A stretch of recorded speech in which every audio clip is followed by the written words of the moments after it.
Merhabalar sevgili örgü severler. Bugün 4. dersimizde birlikteyiz. Bugün sizlerle birlikte tığ işi şemalarını okumayı öğreneceğiz.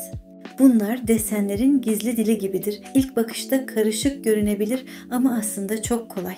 Birkaç dakika içinde siz de bu sembolleri rahatça okuyabileceksiniz. Tığ işi şeması aslında ördüğünüz modelin haritası gibidir. Her bir sembol belirli bir ilmek türünü temsil eder. Yani uzun uzun 3 zincir çek, bir trabzan yap, sonra dön demek yerine her şey küçük işaretlerle gösterilir. Şimdi birlikte bakalım. Birinci sembol nokta işareti. Bu sembolün adı Z, yani zincir ilmek. Peki ne anlama geliyor? Bu sembol sıranın başlangıcında veya aralarda kullanılır. Yani bir şeylerin başlangıcını simgeler. İkinci sembol T harfi. Bunun adı si, yani sık iğne. Anlamı çok güzel. Temel sık bir ilmek demek. Yani sağlam bir temel, sıkı bir yapı anlamında kullanılıyor. Üçüncü sembol ters T işareti. Buna T harfi diyoruz ve adı trabzan. Ne anlama geliyor? Biraz daha uzun ilmek demek. Yani daha uzatılmış, daha geniş bir yapı. Ve son sembolümüz çift ters T işareti. Bunun adı ÇT, yani çift trabzan. Ve anlamı ne? Daha uzun 2 defa dolamalı ilmek. Yani en geniş, en uzun yapı bu sembolle gösteriliyor. Bugün sizlerle bu güzel tığ işi şemasını adım adım anlatacağım ve beraber öreceğiz. Önce anlatıyorum. Birinci sıra, işimize zincir ilmekle başlıyoruz. Düz bir zincir sırası örüyoruz. Bu bizim temelimiz. İkinci sıra, şimdi dikkat edin. 2 sık iğne aynı zincire örüyoruz. Sonra bir zincir atlıyoruz. Sonra yine 2 sık iğne aynı zincire bir atlıyoruz. Ve bu şekilde baştan başlayarak devam ediyoruz. 2 sık iğne bir atla, 2 sık iğne bir atla. Üçüncü sıra. Bu sırada sadece sık iğne örüyoruz. Düz bir sık iğne sırası. Çok basit. Dördüncü sıra, burası önemli. 2 trabzan aynı sık iğneye örüyoruz. Sonra bir sık iğne atlıyoruz. Sonra yine 2 trabzan aynı sık iğneye bir atlıyoruz. Ve bu motifi tekrarlıyoruz. 2 trabzan bir atla, 2 trabzan bir atla. Beşinci sıra yine sık iğne sırası. Düz bir sık iğne sırası örüyoruz. Altıncı sıra, şimdi daha ilginç bir motif. Çift trabzan bir sık iğneye örüyoruz. Sonra bir sık iğne atlıyoruz. Sonra yine çift trabzan bir sık iğneye bir atlıyoruz. Ve tekrar ediyoruz. Çift trabzan bir atla, çift trabzan bir atla. 7. sıra ve son sıramız sadece sık iğne. Düz bir sık iğne sırasıyla işimizi bitiriyoruz. Şimdi bu tığ işi şemasını beraber örelim. Evet, ben şimdi 7 sıra ördüm ve size desenimizin nasıl görüneceğini göstermek istiyorum. Gördüğünüz gibi modelimiz yavaş yavaş ortaya çıkıyor ve bundan sonra bu desen sürekli tekrar edecek. Yani 7 sırayı tamamladıktan sonra şemadaki 1. sıradan tekrar örmeye başlıyoruz. Model bu şekilde döngü halinde ilerliyor. Şimdi birlikte örmeye geçelim. Zincir çekmeyi zaten biliyorsunuz. Önceki derste detaylı olarak öğrenmiştik. Ama eğer unuttuysanız hiç sorun değil. Önceki dersin bağlantısını videonun açıklama kısmına bırakıyorum. Orada adım adım nasıl zincir çekileceğini bulabilirsiniz. Şimdi birlikte örmeye başlayalım. Önce 20 zincir çekiyoruz. Çok sıkı çekmemeye dikkat edin. Zinciriniz ne kadar yumuşak olursa örgünüz o kadar düzgün ve esnek olur. Sonra 2. sıraya geçiyoruz. Bir zincir ilmek yükseltme zinciri yapıyoruz. Örgüyü çeviriyoruz ve şemaya bakıyoruz. Şemaya göre aynı ilmeğin içine 2 tane sık iğne yapıyoruz. Yani tığı ilk ilmeğe batırıyoruz. Bir sık iğne örüyoruz. Aynı yere bir tane daha sık iğne yapıyoruz. Daha sonra bir ilmek atlıyoruz.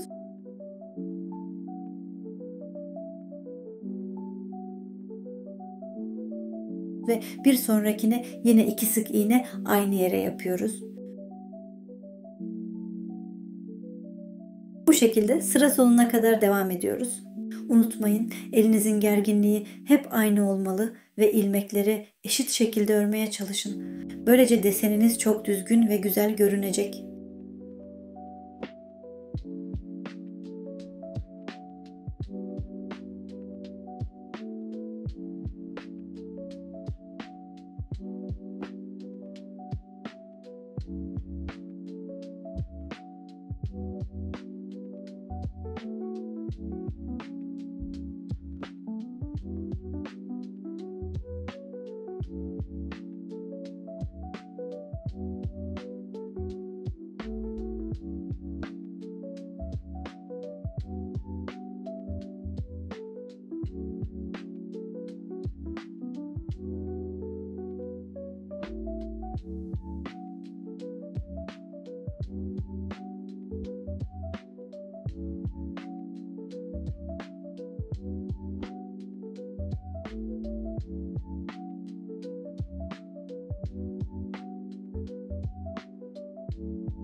Şimdi ikinci sıraya geçiyoruz. Bu sıra örgümüzün ters arka tarafı olacak. Sıranın başında bir zincir, yükseltme zinciri yapıyoruz. Böylece yeni sıraya uygun yüksekliği elde ediyoruz. Sonra örgüyü çeviriyoruz ve bu sırada sadece sık iğne örüyoruz. Yani bir önceki sıradaki her ilmeğe bir tane sık iğne yapıyoruz. İlmekleri eşit aralıklarla örmeye dikkat edin ve ipliğin gerginliği her yerde aynı olsun. Bu sayede örgünüzün kenarları düzgün duracak ve deseniniz çok daha estetik görünecek.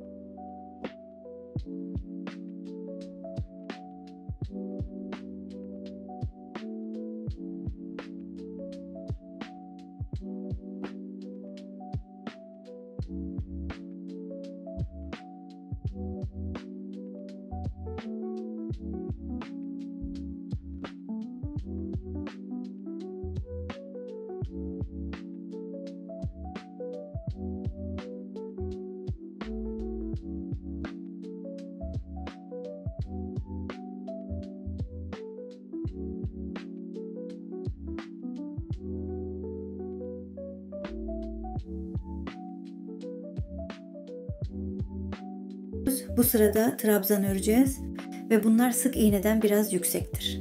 Bu yüzden sıranın başında 2 zincir çekiyoruz. Bu sıranın yüksekliğini dengelemek için gereklidir. Sonra şemaya bakıyoruz. Şemaya göre bir ilmeğe 2 trabzan.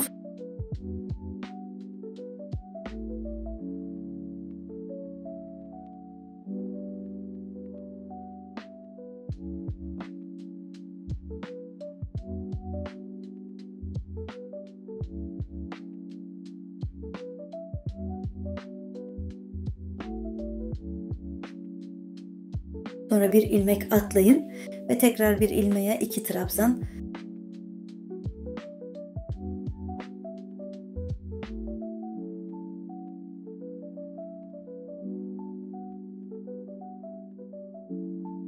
Bunu sıranın sonuna kadar devam ettirin. İplik gerginliğini aynı tutmayı unutmayın. Böylece desen düzgün ve güzel olur.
Dördüncü sırada ters arka sıra olacak.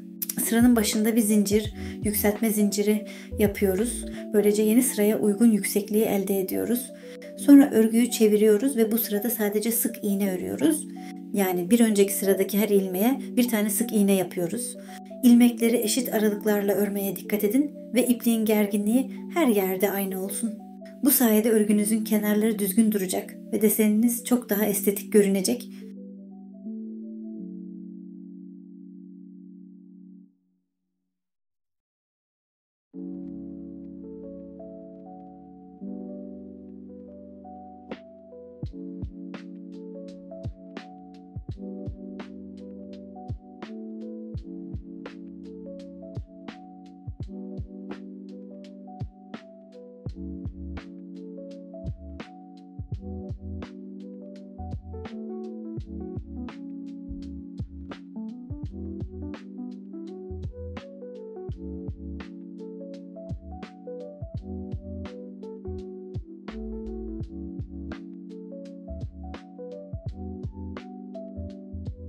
Şimdi 5. sıraya geçiyoruz.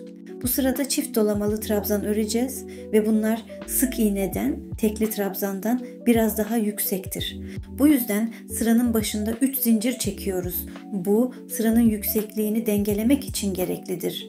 Sonra şemaya bakıyoruz. Şemaya göre bir ilmeğe 2 çift dolamalı trabzan, sonra bir ilmek atlayın ve tekrar bir ilmeğe 2 çift dolamalı trabzan. Bunu sıranın sonuna kadar devam ettirin. İplik gerginliğini aynı tutmayı unutmayın. Böylece desen düzgün ve güzel olur.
Şimdi 6. ve son sıraya geçiyoruz. Bu bizim örgümüzün ters tarafı. Bu yüzden şemamızda sık iğne sıramız var. Başlangıçta sıranın yüksekliğini çıkarmak için bir zincir çekiyoruz. Sonra işi ters çeviriyoruz ve sadece sık iğne örmeye devam ediyoruz. Yani bir önceki sıranın her ilmeğine birer tane sık iğne örüyoruz. İlmeklerin düzgün olmasına ve iplik gerginliğinin tüm sıra boyunca aynı olmasına dikkat edin. Bu desenin şeklini korumaya yardımcı olur ve örgü düzgün görünür. İşte